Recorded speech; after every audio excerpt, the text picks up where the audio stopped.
everybody. Welcome to the Phillies Show with Ruben and Jr., Jim Salisbury. I am Todd Zalecki. It's Friday, May 17th, 2024. The Phillies won 3 of 4 in a rare home-and-home series against the Mets. They lost Thursday night in 11 innings. They still have the best record in baseball. Before we get going, guys, I wanted to announce that the Phillies Nation TV show debuts on Saturday, May 25th on NBC Sports Philadelphia, and we will be making weekly appearances on it. They'll be using some of the podcast. We'll be making appearances with Greg Murphy and Sam Stafford.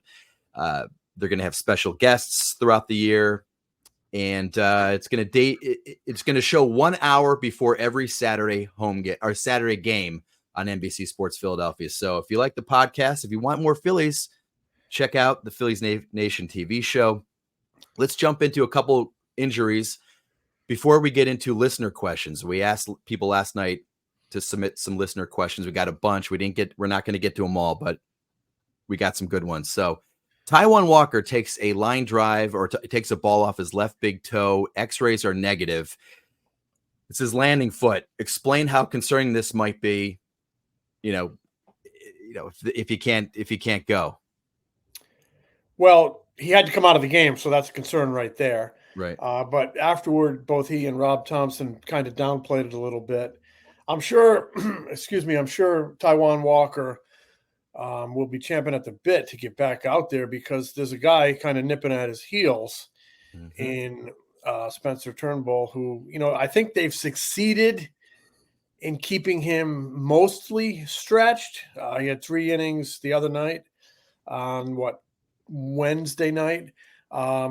So if Taijuan Walker can't go his next turn, Turnbull could slide in there, but with an off day on Monday, they could also skip that spot, giving Walker a little bit more time. So they have options on how to handle this depending on the severity. I don't think it's severe, but as we've talked about, Ruben and Todd, I mean, something, that we were talking about 6 pitchers for 5 spots and how it was a good problem, and something will manifest itself. Something will present itself where that extra guy will indeed find himself getting plenty of work. And this could be that situation coming about right before our eyes. Hey, we have the most durable 5-man rotation through like 07 through 2011. I mean, these guys posted all the time, and we still had depth problems. I mean, you can absolutely never have enough starting pitching. You're going to have 8 or 10 guys at some point who are going to take the baseball to start a baseball game. So, I think Taijuan Walker's a pretty tough guy. When he first got hit, I thought maybe it was just a glancing blow, but it's one of those things where when you first get hit, it sort of gets numb real fast, and then he started walking off, and then the soreness came in, and it was pretty obvious that he got poked pretty badly. Otherwise, he would not have come out of this game. This guy's a competitor, man. I like the way he goes about his business. I mean, you can say what you want about Taijuan Walker, that he's his ERA's high and this, that, and the other. Well, he wants to compete. He wants to be out there for his teammates. Great teammate. And you're right, Jim. This guy is not going to want to miss any starts. He's going to want to pitch. And for a variety of reasons. 1, pride. 2, because he's a good teammate. And 3, because he wants to win. I mean, this is a guy who wants to be. I love guys who want the baseball. And, there was an issue about him, him getting upset about not pitching in the playoffs last year. Well, guess what? I like that. I like the fact that he felt like he was dissed because he wants to pitch, and that's exactly what you want in your starters and anybody on the field. You want people to compete. One of the most important parts of being a champion is how well you compete. Show me a guy who's happy to be sidelined, and I will show you a loser. That's right. Great point. Are you guys surprised that Trey Turner is already out jogging, taking ground balls? I've never blown out a hammy. Jimmy, you've blown out a hammy. I did. I thought I was dead. Were you there? You were there that day, right? No, this is before I started covering the Oh team. God! So I'll tell you this quick story. It was the last year of Veterans Stadium, and they put in. Remember, Ruben, you guys put in a new turf, and it had some depth to it. It had some. Yes, I had a lot to do with that, putting in that turf. I was like on the committee. So the old stuff was this matted down concrete AstroTurf, right? Correct. And then they put in. So the Eagles were moving out. It was called Next Turf, I believe. Next Turf, and it had a little give to it, and it had a little length, so you could actually bunt. But anyway, I wanted to do a story on it. So they also put it in at the half field in Clearwater behind Jack Russell Stadium.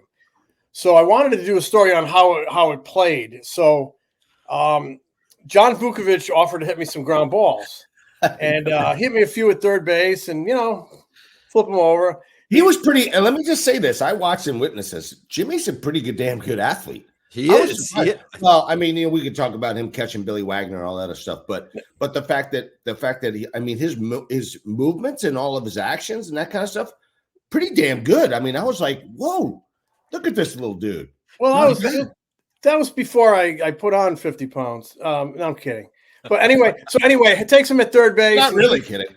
Vukovic says, go over to the shortstop. And now he starts moving me around and he hits one sort of up the middle. And I range over and I plant my left leg hard on the turf. And I reached to grab the ground ball and I just went down. It was like when they shoot the elephant with the tranquilizer gun. And boom, I go down. My nose is flat in the turf. And the only thought I had in my head was, you stupid son of a bitch. You just blew out your knee or something, And honestly, my whole leg went numb. And I barely could get up. And it turned out I had my hamstring had blown apart or something. And it just really, and it stayed for a long time. And I remember later that spring, I was kind of walking around in a pair of shorts and I had a big mass of blood behind my knee. And Jeff Cooper says, what the hell happened to you? The old trainer. And I said, I think I pulled my hamstring. He goes, you did more than pull it. You tore that thing. So they hurt. But anyway, this is about Trey Turner. He seems to be coming along quick. No question. And listen, I pulled hamstrings, not often, but I recently pulled a hamstring as I've gotten older. Now, obviously, when you're younger, your cells, replicate quicker. You get back quicker. Your body recovers much better. But and clearly, he's recovering much better than we would.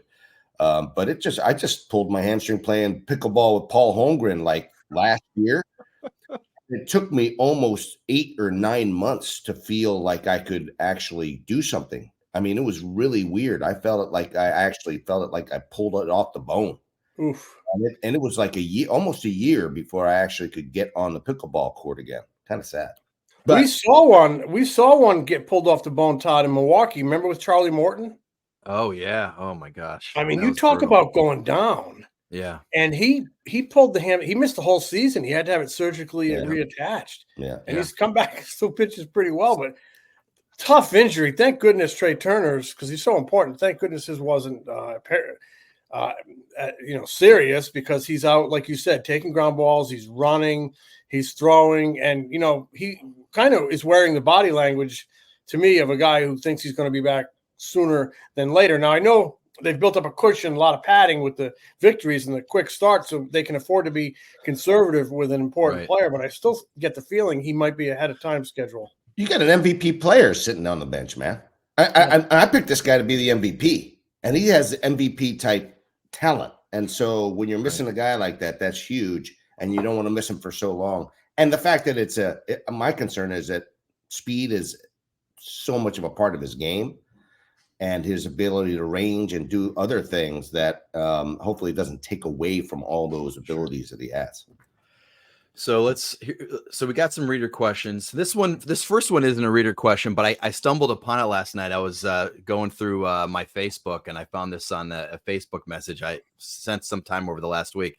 Give people an idea of some of the messages I get. This is the I'm parsing some of it down here. Dude, your writing is getting awful again. why don't you really analyze Castellanos and Schwarber's numbers? This is from a guy named Lee. And the only thing I can say to this guy, Lee, is, the Phillies are 31-14, bro. They're 689 winning percentage. They're on pace for 112 games. Kyle Schwarber's hitting the ball okay the last 17 games. Nick Castellanos has picked it up a little bit. I think, in all seriousness, I tried to think what this guy was referring to, and the only thing I can think of is Wednesday's Phillies Beat newsletter. I wrote a little bit about Kyle Schwarber's bat speed and how he's got the third fastest bat speed in baseball, which I thought doesn't mean anybody's a great hitter or a bad hitter. I just thought it was interesting because I always said to myself, man, I bet you this guy, I can't think of too many players in baseball that actually swing the bat faster than him as consistently as him. And I just thought it was kind of cool that this new metric showed that the eye test matched the actual data. So, well, imagine that. Imagine the eye test actually matching the data. I mean, listen, I think it's great that they have all this information and all this, now they can track bat speed and that kind of stuff. But let me just tell you something. As a scout, I know whether a guy's quick with his bat and has bat speed because I can see it with my eyes. Okay, I don't need to see it. And I can see the way the ball comes off the bat. That's how you measure bat speed. And it's great for the lay person now to be able to see what it is because you have, StatCast stuff on it, or whatever whatever it is. But that said, that's the job of the scout, and it's been the job of the scout for 1,000 years. And I'm not surprised that Kyle Schwarber has one of the fastest ones. So it gets through the zone. Two quick things. One, Todd Selecki is my first read every morning, probably 300 days a year, and enjoyable and informative. And two, dovetailing off what you said, Ruben, yesterday in the dugout before the game at Citizens Bank Park, Rob Thompson was asked about Johan Rojas, and he dropped 2 balls on Wednesday night in center field. And somebody offered that, his defensive metrics, some of his advanced defensive metrics are down. And Thompson extinguished that talk in a hurry, saying he does not believe in defensive metrics. I was actually surprised to hear it because he does embrace a lot of that modern, a lot of modern analytics. He's what I would call analytically literate. And I do think there's stuff he believes in. And I do think there is stuff that should be believed in. It just has to be kind of a balance.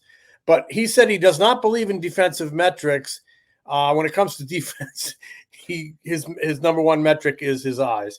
And, he looks at Johan Rojas as getting to more balls than others. And yes, he dropped a couple, overran him maybe, whatever, but he will get better. But it was quite interesting to hear Rob Thompson say he doesn't believe in defensive metrics. He trusts his eyes. And that kind of picks up on what Ruben was saying, and I'm sure what you were kind of writing that day, Todd. Hey, well, let me tell you something about the defensive metrics. I had Jackie Bradley and Mookie Betts in the outfield in Boston, and they had terrible and not Mookie and Wright because he had a lot of space out there, but the metrics on Jackie Bradley Jr. were like awful. That he was one of the worst center fielders in baseball, and you want to know why? Because he had a short fence and he couldn't get to the balls that hit off that freaking green that makes sense. Monster. And so balls that everybody else would catch in every other stadium, and they didn't factor those things in. And I'm like, guys, this is the best center fielder in baseball. I mean, no disrespect to other guys in it, but instinctively one of the best I've ever seen. I mean, the guy in Toronto now who used to be in Tampa Bay, I'm brain locking on his name. Carl Crawford? Carl Crawford. No. Kevin Kiermaier. Kevin Kiermaier. Yep. I mean, obviously one of the better ones as well, and they always sort of battled each other. But defensive metrics, as far as I'm concerned, eyeballs, man. Eyeballs. I think that might be the first on the Phillies show. That's it. That's the first one, and then the second one is a right-handed. This is somebody decap20 on Instagram. Is a right-handed high leverage reliever the Phillies' biggest potential need at the trade deadline? I mean, to me, probably yes. Probably, as I sit here right now, I would say maybe yes, because, they do come at you with some left-handed thunder down there. It'd be nice to balance it off. Now, I do think if Sir Anthony gets it together, it could mitigate that, no? Yeah, I think Sir Anthony's that's the key right now is, Hoffman's pitched mostly great. Kirkering's showed very well. Sir Anthony's struggled a little bit.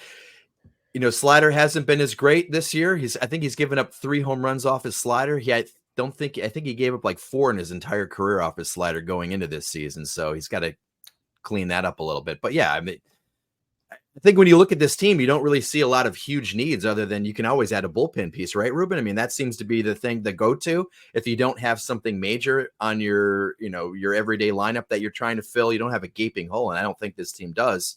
The rotation is obviously solid. You're not going to go out and get a start unless there's a major injury. So I think you go, let's throw in another high quality arm. No? I think that's absolutely right. Right now, Dave Dombrowski has the cushion. He's in a situation that's almost ideal as a GM because now you can sit back and wait and see what happens up until the deadline. And then now it's a very firm deadline. So you have to pick and choose your spots well. But right now, they're not in a situation where they have any pressing needs. I would always, err on the side of pitching every single time, whether it's a starter or reliever, whatever kind of depth you can add. The one thing I will say about this is that at some point they're going to have a need, and hopefully, another hamstring or a knee or whatever the case may be doesn't happen. That said, I love the fact that Kirkering struck out 3 guys yesterday with his fastball. Yes. Because he's a slider guy. And I think he's starting to understand that he's got to utilize it. He throws a 98-mile-an-hour fastball with some hop to it. And so he's starting to command that pitch better. And the fact that he struck out 3 guys with that fastball, it's great for his confidence. And I think it's going to take him to another level because now he's got 2 real weapons that he can rely on, and I think he's going to take that step forward. I do think that Sir Anthony needs to find his confidence. I saw some better sliders out of him. He's starting to get a little bit more depth out of him. In his last outing, it was a solid one, and that's a good sign.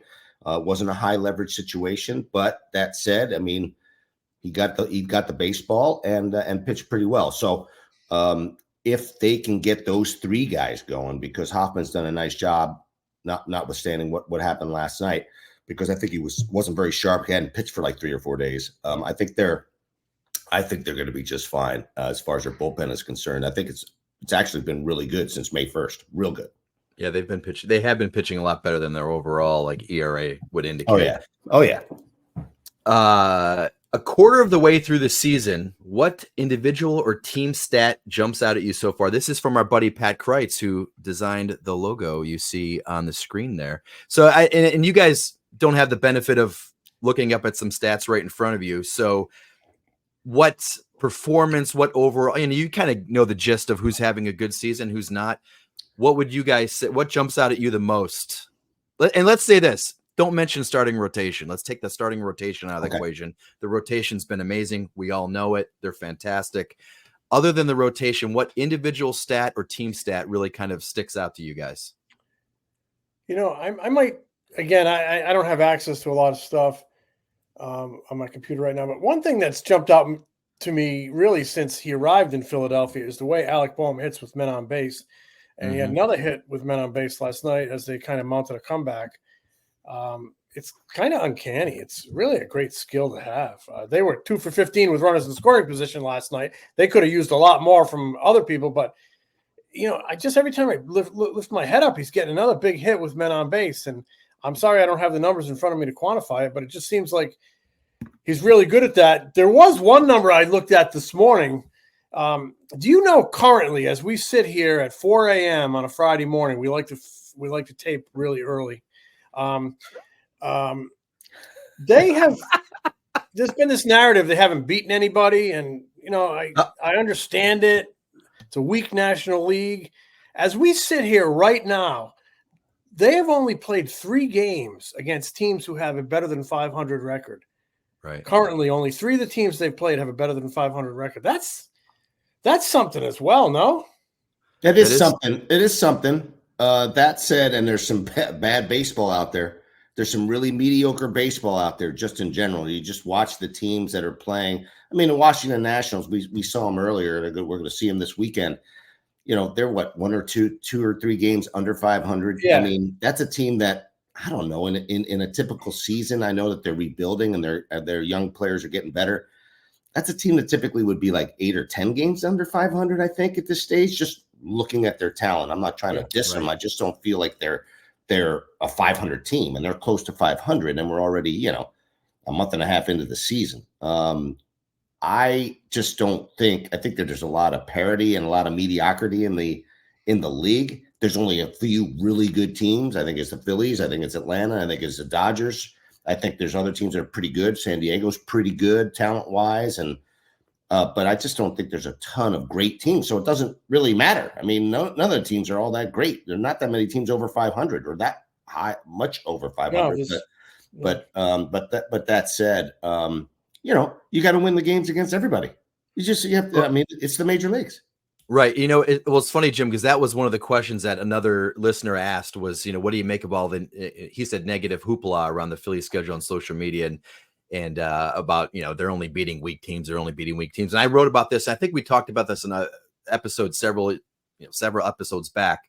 Last season, only 8 teams had a 500 better record against teams with winning records. The Phillies were one of them. Only 7 teams did it in 2022. Only 8 teams did it in 2021. So, the Phillies are doing exactly what they're supposed to do. They're pounding the bad teams. They're 500. Assuming they're going to be 500 or better against the good teams. And eye test. Eye test. Yeah. Eye test tells me they're a good team. I'm certainly not diminishing what they have done. I am a believer, but it just wow.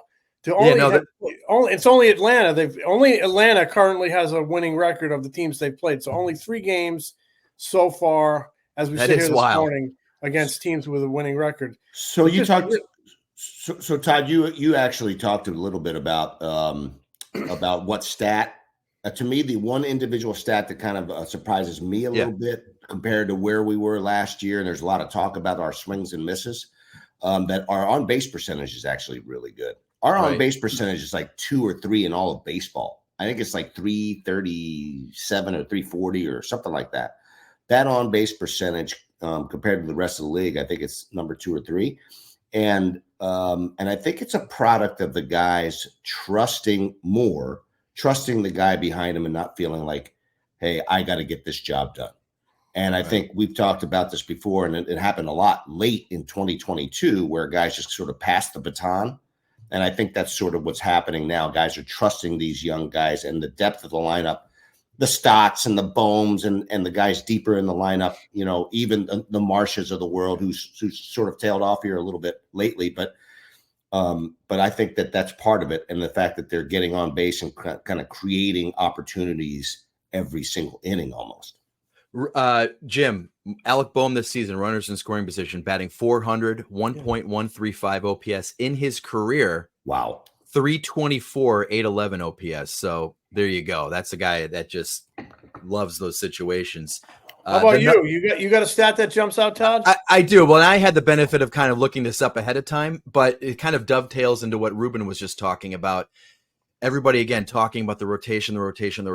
Entering last night's game, runs per game, because runs teams play different number of games and whatnot, so the overall runs are a little bit deceptive. Phillies and Dodgers tied in Major League Baseball with the most runs per game, 5.27 runs per game. So this is an offense that I feel like hasn't totally gotten going in a sense. They're playing without Turner. You haven't gotten a good Nick Castellanos. Schwarber hasn't even hit the June Schwarber Fest yet. Harper's been good. He's hit a ton of home runs, but he hasn't been MVP Bryce Harper. And, you assume that eventually that's going to show up. So they not only have great starting pitching, but they have, based off of runs per game, that matters, right? Tied with the Dodgers for the best offense in baseball. So they're showing me, to me, they're the most complete team in the game. To me, they're the most complete team when you start looking about, and you start ranking all the things that they can do. So, Ruben, you mentioned Marsh kind of cooling off, and I thought this is an interesting question because I've heard this a lot, and we have not talked about it on the show. This is from I can't even pronounce this handle on Instagram, TD Mark 24. Do you think benching Marsh and Stott regularly against lefties is bad for their development? Well, Ruben, I think it's one of the reasons why. It's why I think it's one of the reasons why they've well, not Stott in his situation. I mean, he's been swinging the bat. He has been phenomenal, really using his hands. He's not working underneath the baseball anymore, using his top hand much better. His hands have just been fantastic. I think in Brandon Marsh's case, yes, I would like to see him play more. I know what Rob Thompson's doing. He's got to get Whit Merrifield in there. I think he wants to flip, Pache in there a few times. But I think that there's going to come a point where, and I think Rob Thompson has some cushion. I think it's going to come to a point where in June, late June, whatever, you gotta run out like the same 9 guys for a while and just let them go. And I think at that point, and I think that's one of the reasons maybe why Marsh is kind of slowed up a little bit, because he hasn't played 6 or 7 games in a row for a while. And I think that's affecting him a little bit, because he's a pretty good hitter, man. He's a really good hitter. He's gotten much better. Is he a finished product? Maybe not, but he's better than what he has been over the last several, 2 or 3 weeks. Yeah, I agree. If you're not seeing lefties, you're not going to get better against them. So, I do think sitting Marsh against when lefty pitches is probably hurting his development, just because he's not getting those valuable reps and getting that opportunity to improve against them. But they're kind of rocking a hard place. They're here to win ball games. They're here to win a World Series. They're here to win a division so they can get that better seeding. And you got to play the guys who are producing in those situations. And Thompson has, is responsible for looking at all 26 men, keeping all 26 men sharp, and trying to get that team ready to play in the meat grinder of September and October. And this is the way he feels best about it. So it's a catch-22. You want to see the guy develop against lefties. To me, Stott should be playing every day, right or left. But you want to see Marsh develop against lefties, but you also need to win these ball games. You need to keep guys fresh and sharp. And it ain't easy being a big league manager. But if Marsh could solve the problem by hitting lefties better. But right now, it's just the way that Thompson is juggling these balls. Well, is Marsh showing enough, I guess, against lefties? Again, I looked this up last night. Batting 118 this season, 17 strikeouts and 34 at bats against lefties this year. Now, I think isn't the problem kind of compounded by the fact, or the issue kind of stands out more because Merrifield really hasn't gotten going. He was supposed to be the guy that would slide in there and produce. He had a decent little stretch. I think he's got like 2 hits in his last 28 at bats. He's not really producing offensively, so you're not really getting much from him. So I think the cries for more Brandon Marsh it's understandable. But Stott for sure, I think he's going to start getting in there a lot more against lefties. He's actually played pretty well against lefties this season, and I just think that he needs to be an everyday player. And I think once Turner comes back, you're going to see him out there a heck of a lot more. That's a difficulty of what Rob Thompson has to deal with. I mean, is to try to, does he give that guy more at bats, Whit Merrifield more at bats? Does he, because he's got to get him going too. At some point, they may very well need him, just like they need him right now because they got Turner out. I mean, so these guys, it's a tough juggling act, as you said, James. Ruben, if you were the GM, would you go downstairs and say, or do GMs typically do that? I'm sure in your career you probably have. How are we balancing this guy's development? I mean, we gave up a good prospect for him, a premium position. We need to develop him. He's still young, but how do you balance that with, we got a humongo payroll and a ticking odometer on our nucleus, and we need to win soon. How do you balance all that? Yeah, so typically I would go down and talk with Charlie about it. I always believe this, that my job is to give him the players, and the manager's job is to put those players in the best position to win the baseball game. His job is down there. My job is upstairs. And but I would have those discussions. Yeah, there's a big picture element. No doubt. No doubt. There is a big picture element to it. But I also believed I was sort of in lockstep with Charlie. Man, we're trying to win baseball games. We got to win, and we were in that cycle of winning when I took over. And so So I believed in his, there were sometimes I had to, we were talking about Chase Utley.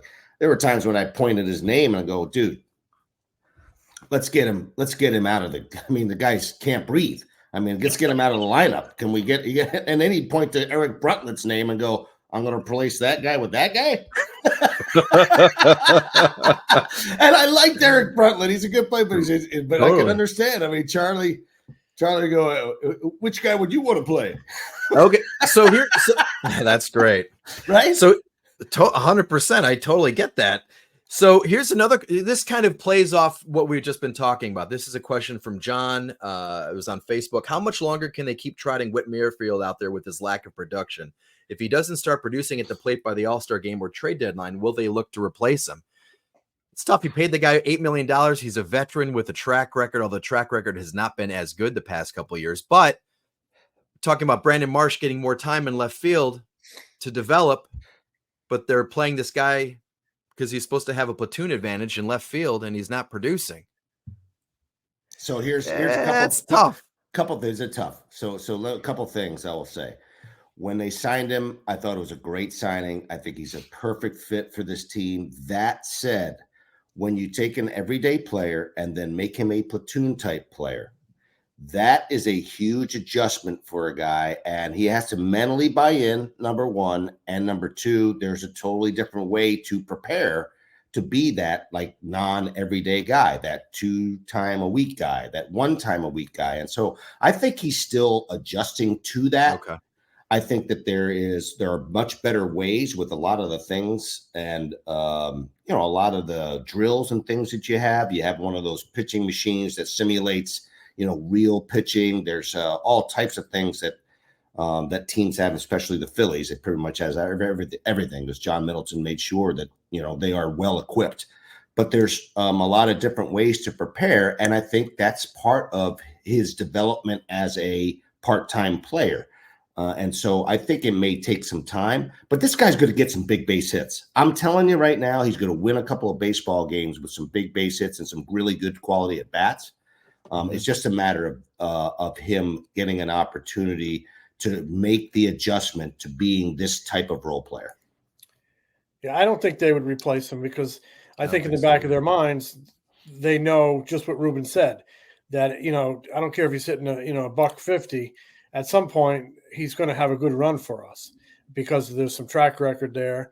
And, you don't need him to light it up every day. He's not going to be an everyday guy, but he could end up being a very valuable role player down the stretch if you continue to hang with him, just because the track record has been such. So I'm not ready to give up on him as a contributor in a part-time role or in a off the bench role at some point. And I think at some point he's going to, that signing is going to pay off. So I'm willing to be patient there. I got a bunch of these, and this actually surprised me, but it kind of tells you what's on listeners' minds, and it's interesting. Which 08 Philly has the best chance at Cooperstown? Which 08 Philly should have their number retired? I got like 3 or 4 people asking this question, so it's something that people are thinking a lot about. Of the 08 Phillies, who has the best chance to make the Hall of Fame? Whose numbers should be retired, if any? The Phillies have a policy where if you're not in the Hall of Fame, well, they had a policy. Yeah, they don't. Then they change it for Dick Allen, who should be in the Hall of Fame. Those. Yeah, John, he should be in the Hall of Fame. I think we can all agree Dick Allen's been snubbed for decades and decades and decades. We could have a whole show on that one. 100, totally. So of the 08 Phillies, who has the best chance? I think Chase has the best chance if you look at the way the voting has gone and you look at the things that voters value. They've sort of, awakened to a lot of the things he did so well and value that more in their voting. So I'd say he has the best shot. Ryan Howard fell off the ballot. Jimmy has kind of treaded water, but Utley seems to have, a lot of suction, as they say, down the road. And as far as retiring numbers, to me, Jimmy's the all-time franchise hits leader. That number's got to be retired in my mind if you're going to do just one of them. But, you always talk about best first baseman, second baseman, and shortstop in franchise history, Howard, Utley, and Rollins. They were such integral players and leaders, foundation pieces on those great teams that Ruben was upstairs with, that, I certainly could see them doing all three. And the fact that they haven't issued any of those numbers, but they have issued Cole Hamels' number, tells me that probably at some point they're planning on retiring those three numbers, Howard, Utley, and Rollins. I would have no problem with it. I completely agree, and I don't know that you can distinguish with the contributions that all three of those guys made in one way, shape, or another. I ultimately don't know that any of them will get into the Hall of Fame. I think that Jimmy Rollins should have had a chance to, just because of, I start thinking about how he stacks up against Barry Larkin, and I think he's a guy that probably should get in because of where Barry Larkin's in there. Some other people can have a different argument about that, but I think it really becomes a discussion between Chase and Jimmy. That is the quality of the bulk that Jimmy had, or the quality of that one span of 5 years that Utley had, and how do you measure that? How do you vote on that?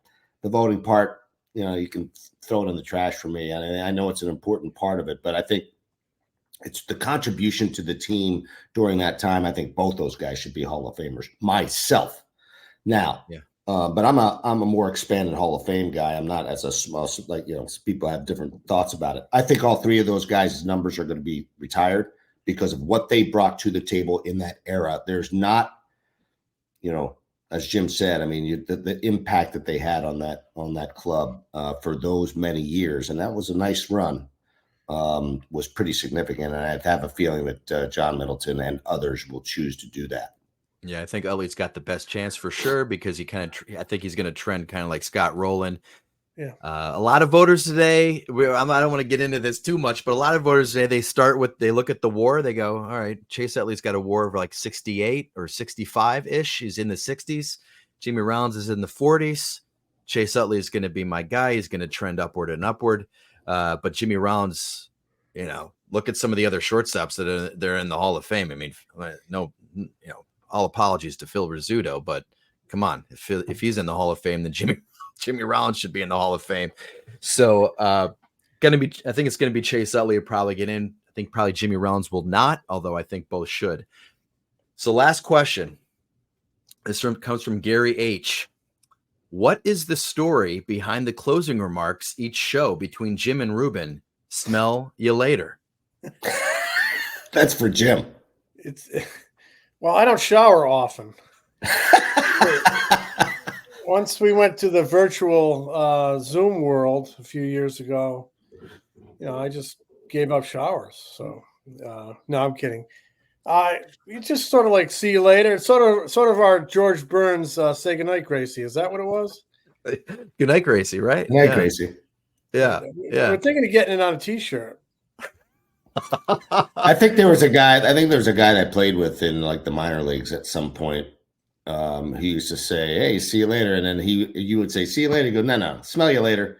And so I sort of started saying that. I think I started saying it to you guys every once in a while when you were covering our club, right, and getting me fired. So I decided, okay, guys, smell you later. I think it's a little bit of one half immaturity, one part absurdity. I think that has something to do with it as well. With you two guys, Ruben and I have always had we poke each other impishly, and we enjoy it. Sometimes it's occasionally even clean enough that people can publicly consume it. I'll say it's out of great respect, and I have to say this. I will say this about both of you guys. I had the great opportunity to be able to talk with them for many, many, many years as an executive, and two of the most knowledgeable, professional, quality people I've ever been around, and that's the truth. Thanks, man. You're gonna make me cry. Yeah, that's nice. I'm crying. Yeah. I'm serious. I appreciate that. Thanks, man. Nothing. We got no questions from Sixto. No questions from Sixto. He must have been asleep at the wheel last night. So we'll do this again. We will do this again. Well, that was fun. We got some. Is there a chance? Is there a chance that he's not a regular listener? Oh, then I'll get on his ass about that if that's the case. I mean, I'm crushing. That would make him a huge fraud. I will Twitter troll him. Yeah, I will X troll him. He better be listening and passing the word to his family and friends. Well, we'll find out if he tweets at us later today. Then we'll know he's listening. If he's not, and he tweets about the podcast after, then we'll know he's not the regular listener. Guys, thanks a lot. That was fun. Thanks to all the listeners that sent in questions. Sorry we couldn't get to them all. And we will be back early next week. Take care, everybody. Smell you later. Smell you, Jim.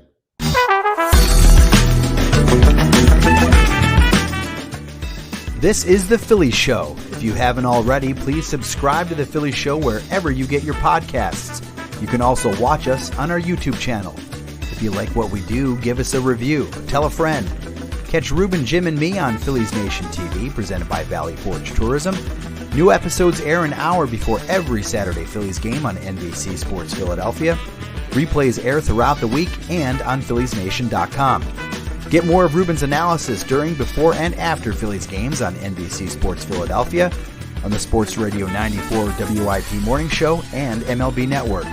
Read Jim at the All City Network at allphly.com. Find more of me at MLB.com, the Phillies Beat newsletter, and occasionally on MLB Network.